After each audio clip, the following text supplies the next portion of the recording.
I want to welcome to the show Patrina Mosley, and she is a member of Project 21, and she is also the founder of PPM Consulting, where she guides organization campaigns and policymakers in elevating women's dignity issues. This is a women's dignity issue. So welcome to the show, Patrina. Thank you so much for having me and talking about this important issue. So what I love about what you're talking about isn't just being pro-life, but you're saying, wait a minute, we need to go a step further and talk about women's dignity and sexual exploitation, and how do we get to the point where women are looking for abortions to begin with, correct? Yeah, absolutely. When we look at what happened in Ohio and Kentucky and Virginia, the narrative was, well, I guess abortion is on the ballot and people are just pro-choice, face it. But in reality, what we saw is when people are forced to make the decision about abortion themselves, when it comes to ballot initiatives and not making the decision through the representatives, we have seen that they will choose abortion. And we have to question and say why. It's not because people are pro-choice because they're anti-human, anti-baby, etc. It's that when they are faced with a circumstance that is less desirable, they want the option of abortion. They want consequence-free sex.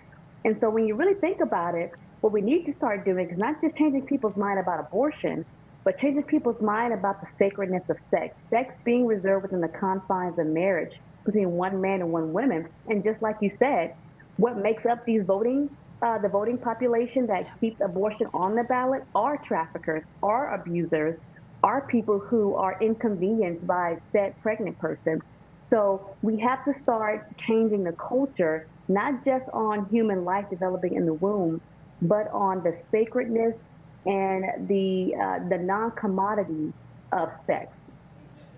Now, you wrote an article about that issue, and you talked about the statistics, and it seems that there are more people that are getting abortions for non-medical reasons than actually for medical ones. Is that correct?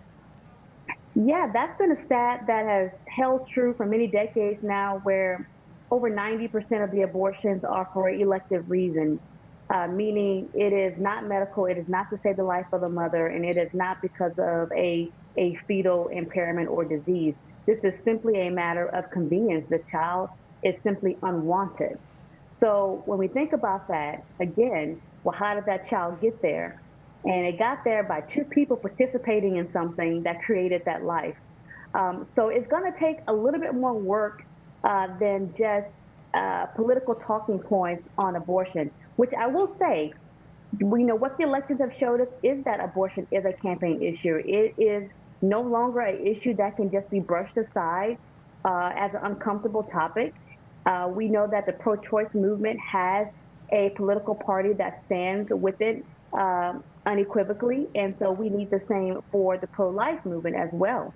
But our arguments need to go further than the human life in developing in the womb. We have so many scientific developments that have happened that show us that life is in the womb. But as I articulated in the article, I spent many hours with women in crisis at my local pregnancy center. And let me tell you, they know it's a human life, but they simply cannot have that child at that time for whatever reason, fill in the blank, abuse, inconvenience, sometimes trafficking, XYZ. So again, it's a little bit harder to add to the development of human life and say, okay, we want to take it a step further and say, there is something special and sacred about sex. We don't want our women sex slaved. We don't want our women abused. And what we should be doing is going after the abusers, going after the traffickers, and protecting women before they get to that abortion clinic. Absolutely. I so agree with you 100% that we need to go back to teaching people that sex is something that's saved for marriage, that it's special, that it's holy, that it's sacred. But how do we go about doing that in our culture and society? What would you say? Well, first it starts in the schools. We have seen, I can tell you right now, in Virginia Beach, Virginia, and one other state where they got together, the churches actually got together to flip the majority on their school board. So local politics is really where it's at. That's number one. Even a church of 50 can make a difference. A community group of 20, 50 people can make a difference in the voting outcomes, and getting together and say, who do we want to run against the agenda that is currently in office. Because right now what we have in schools is pornography.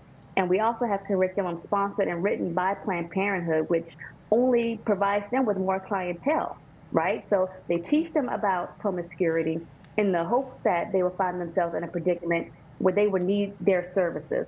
So instead of pornography, what we need to be teaching is the success sequence. And the success sequence is an idea that was studied at the Brookings Institute, a more left center-leaning institute. So this isn't a right-leaning or religious institute.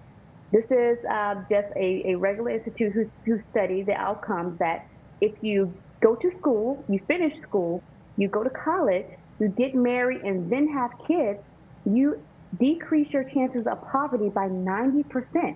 And that's across all ethnic groups. So instead of pornography, teaching the success sequence, and then secondly, even if your child is in a public school, even if you feel like your community doesn't want to hear you as a parent, you still have the God-given role of being the primary educator of your child and teaching them your values at home and saying, you know what, I know that your homework says this, but here in this house, this is what we believe, and I'm going to teach you how to think for yourself. I know with that success sequence, it makes sense, but for a lot of people, they say, oh, now therefore use contraception. But we all know that contraception often fails. And a lot of the schools, we had somebody who ran a chain of abortion clinics before her conversion, and she said the way to get future customers is to get organizations like Planned Parenthood and teach them sex education, supposedly. So your message is powerful, and we only have like 30 seconds, but leave us with some words of advice on how to get the tables to turn.